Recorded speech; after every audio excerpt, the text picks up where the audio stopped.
হে বাড়িওয়ালা, হে টাকাওয়ালা, হে শিল্পপতি, ভালো করে শুনে নাও।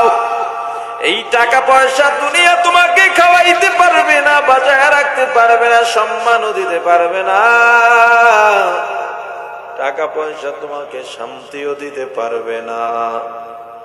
যদি টাকা পয়সা মানুষকে বাঁচাইতে পারতো, খাওয়াইতে পারতো, শান্তি দিতে পারতো, বেশি দিন আগের কথা নয়, বাংলাদেশের 1 নম্বরে ধনী বা শিল্পপতি ছিল কিশোরগঞ্জের বাজিতপুরের জহুরুল হক। কত টাকার মালিক ছিল নিজেও জানতো না। এরপরেও মারা যাওয়ার 6 মাস আগে এতটা অসুস্থ হয়ে গেছে, হাসপাতালের বিছানায় শুয়ে শুয়ে পাইপ দ্বারা তরল খাবার খাইছে, কোরমা পোলাও বিরিয়ানি গোস্ত ভাত খাইতে পারে নাই। বর্তমানেও বহু ধনী মানুষ দেখা যায়, আপনার বাড়ি দাওয়াত দিবেন, এসেই বলে আমি গরুর গোস্ত খাই না, দুধ খাই না, দধি খাইতে পারি না, মিষ্টি খাই না। আছে না নাই?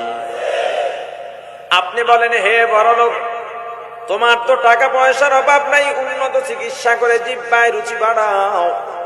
বড়লোক জবাব দিয়া বলবে, না না, টাকা দিয়া চাইলে বাঘের খামারও করা যায়, কিন্তু টাকা দিয়া জিহ্বায় রুচি বাড়ানো যায় না।